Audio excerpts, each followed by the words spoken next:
আজ আমরা বঙ্কিমচন্দ্র চট্টোপাধ্যায়ের একটা অসাধারণ লেখা নিয়ে আলোচনা করতে বসেছি। কমলাকান্তের দফতরের অন্তর্গত আমার দুর্গোৎসব। হ্যাঁ, খুবই বিখ্যাত আর শক্তিশালী একটা লেখা। ঘটনাটা তো অনেকেরই হয়তো মনে আছে। কমলাকান্ত সপ্তমীর দিন আফিমের নেশায় আছেন আর কি, আর সেই সময়ই একটা আশ্চর্য দিব্য দর্শন হচ্ছে তার। ঠিক, আর সেই দর্শনের কেন্দ্রবিন্দুতেই কিন্তু মা দুর্গা। হ্যাঁ, কিন্তু শুধু কি মা দুর্গা? কমলাকান্তের চোখে তিনি তো হয়ে উঠছেন তার নিজের দেশ, মানে বঙ্গদেশ। এখানেই তো লেখাটার আসল মোচড়, মানে আসল গভীরতা। ওই দেবী বন্দনার আড়ালে বঙ্কিম বুনে দিয়েছেন তার স্বদেশপ্রেম, পরাধীনতার কষ্ট, আবার স্বাধীনতার জন্য একটা তীব্র ইচ্ছে। তো আজকে আমরা চেষ্টা করব এই লেখাটার বিভিন্ন দিকগুলো একটু খুলে দেখতে। মানে এর মূল ভাবনাটা কি, কি প্রতীক ব্যবহার করা হয়েছে, কমলাকান্তের আবেগটা ঠিক কেমন। আর সেই সময়ের প্রেক্ষাপটটাও কিন্তু খুব জরুরি, মানে ১৯ শতকের বাংলা যখন লেখাটা তৈরি হচ্ছে। হ্যাঁ, সেটা না বুঝলে শায়দ ঠিক ধরা যাবে না। একদম, কারণ সময়টা ভাবুন একবার, ১৯ শতকের মাঝামাঝি। জাতীয়তাবাদ বিষয়টা সবে মাথাচাড়া দিচ্ছে, বিশেষ করে শিক্ষিত বাঙালি সমাজে। দেশ মানে কি, দেশের জন্য কি করা উচিত, এই প্রশ্নগুলো উঠছে। হুম। বঙ্কিম তখন চাইলেন মাতৃভূমিকে একটা চেনা, একটা শক্তিশালী রূপ দিতে, যাকে শ্রদ্ধা করা যায়, যার জন্য লড়াই করা যায়। আর দুর্গার চেয়ে ভালো রূপকার কি হতে পারে? সত্যি তাই। আচ্ছা, তাহলে চলুন আমরাও যেন কমলাকান্তের সঙ্গেই যাই। আফিমের নেশা তাকে নিয়ে যাচ্ছে কোথায়? এক অনন্তকাল সমুদ্রে। হ্যাঁ, যেখানে কোনো কুল নেই, কিনারা নেই, অন্ধকার, শুধু ঢেউয়ের শব্দ। আর তিনি একা একটা ভেলায়। মাঝে মাঝে দেখছেন নক্ষত্র উঠছে আবার ডুবে যাচ্ছে, যেন সময় নিজেই বহে রাহা হে। এই যে বিশাল জলরাশি, এই অন্ধকার, এটা কি শুধু আফিমের প্রভাব, নাকি এর আরও মানে আছে? পরাধীন দেশের অন্ধকার ভবিষ্যতের ছবি। হ্যাঁ, হতেই পারে। আর কমলাকান্ত ভীষণ একা।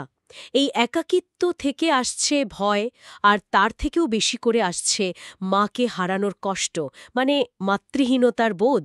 যেন সবকিছু শূন্য, একটা আশ্রয় খুঁজছেন তিনি। আর তখনই চিৎকার করে উঠছেন, মা, মা কোথায় মা? এই কান্নাটা, এটা যেন শুধু ওর একার নয়, মনে হয় যেন পরাধীন, দিশেহারা একটা জাতির কান্না। তিনি খুঁজছেন তার জন্মভূমিকে। কমলাকান্ত প্রসূতি বঙ্গভূমিকে। আর ঠিক তখনই ওই অন্ধকারের মধ্যে আলো দেখা দিল। স্বর্গীয় গান শোনা যাচ্ছে, সুন্দর হাওয়া বইছে। আর জলের ওপরেই তিনি দেখছেন এক আলোকময় মূর্তি, সোনার মতো দেখতে, সপ্তমীর শারদীয়া প্রতিমা।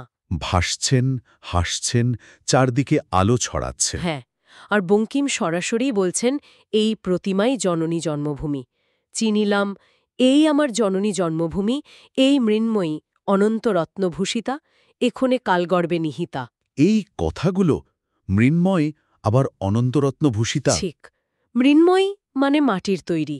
দেশের বাইরের অবস্থা হয়তো তখন দীন দরিদ্র, কিন্তু তিনিই আবার অনন্ত রত্নভূষিতা, মানে ভেতরে আছে অপার সম্পদ, ঐতিহ্য, গৌরব।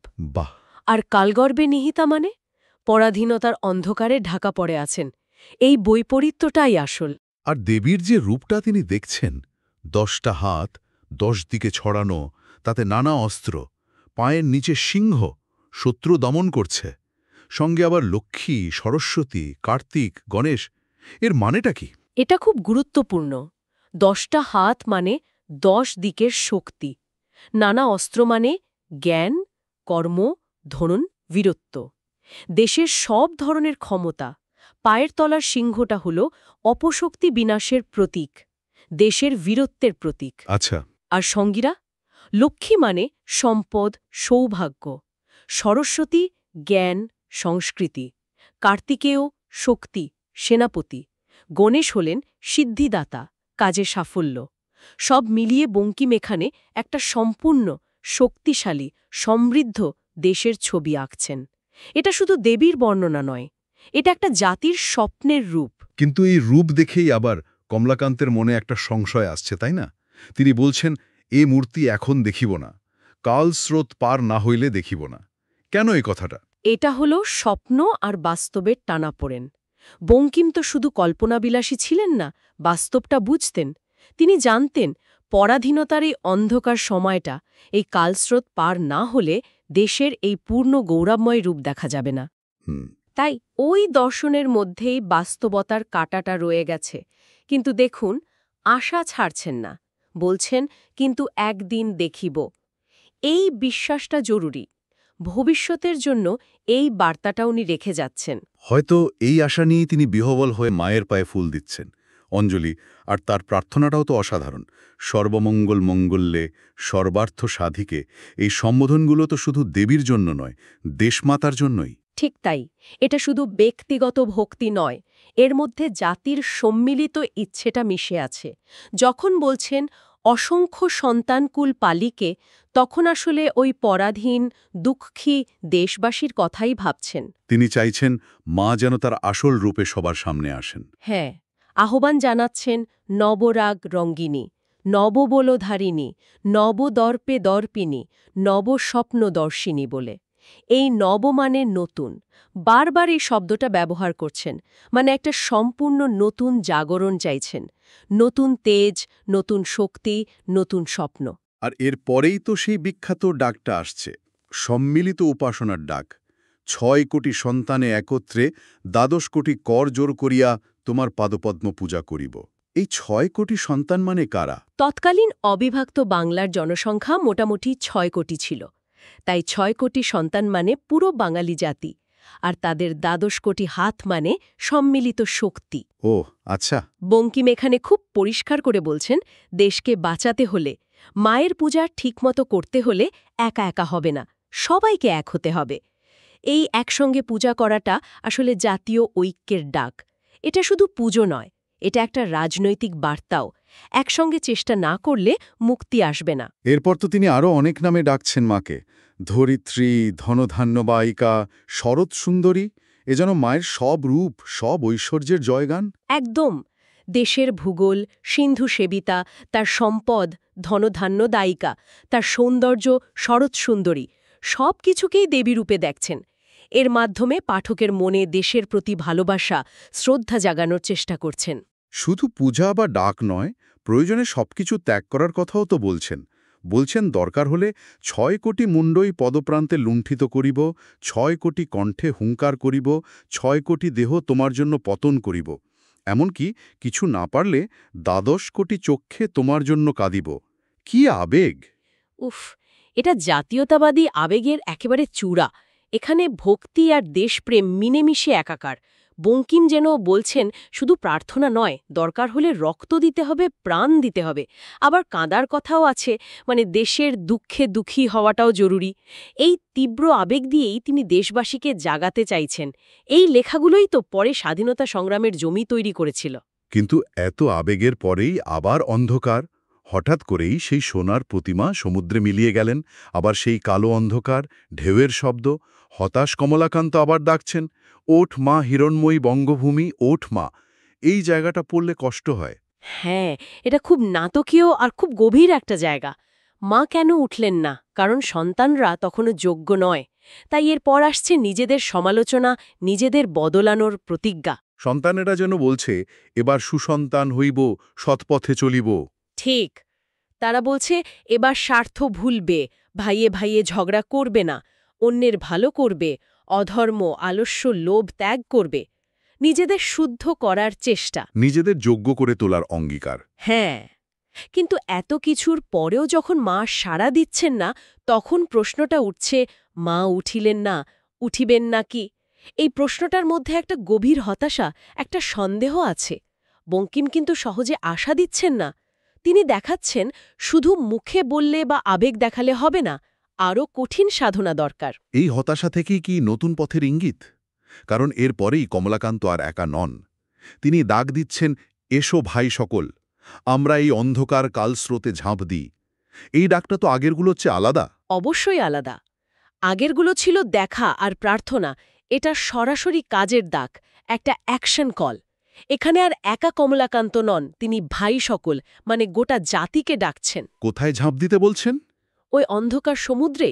হ্যাঁ, ওই ভয়ঙ্কর কাল সমুদ্রেই। ভয় পেলে চলবে না, কারণ ওই সমুদ্রের গভীরে মা হারিয়ে গেছেন, তাকে উদ্ধার করতে হবে। কিভাবে উদ্ধার হবে? বলছেন, এসো আমরা ১২ কোটি ভুজে ওই প্রতিমা তুলিয়া ৬ কোটি মাথায় বহিয়া ঘরে আনি, এর মানে কি? এটাই রূপকের ক্লাইম্যাক্স। ১২ কোটি ভুজ মানে সেই ৬ কোটি মানুষের মিলিত শক্তি, কাজের ক্ষমতা। আর ৬ কোটি মাথা মানে তাদের মিলিত বুদ্ধি, চিন্তা, দায়িত্ব। মানে শুধু প্রার্থনা নয়, এবার কাজে নামতে হবে।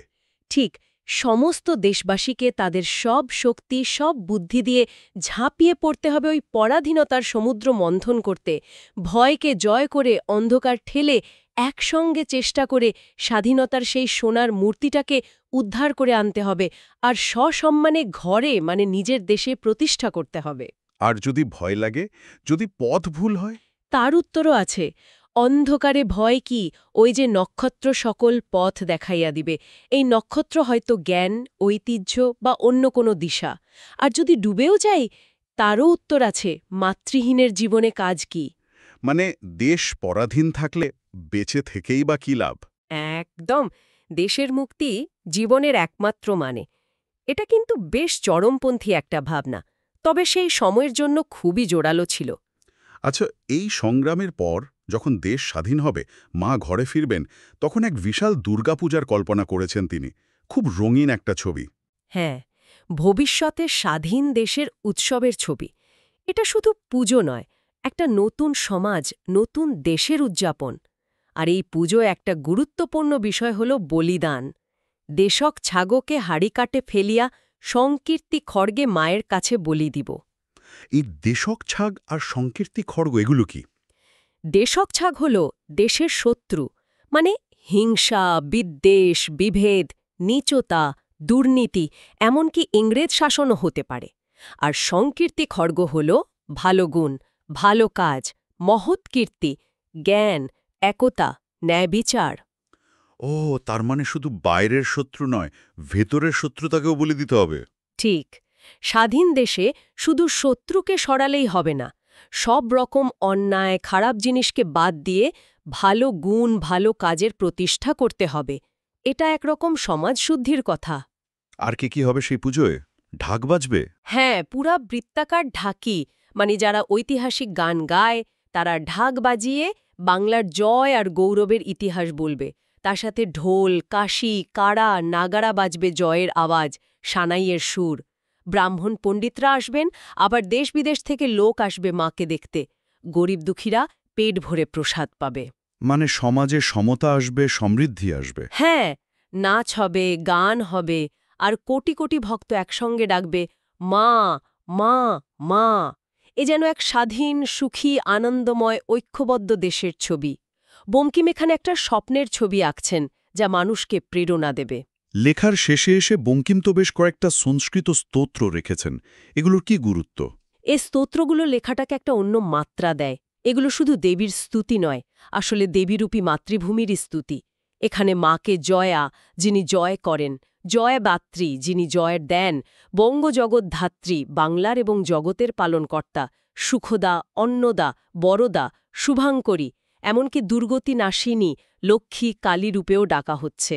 মানে মাতৃভূমির সব শক্তি, সব গুণের বন্দনা। একদম, সংস্কৃত ব্যবহারের ফলে একটা গাম্ভীর্য, একটা পবিত্রতা এসছে।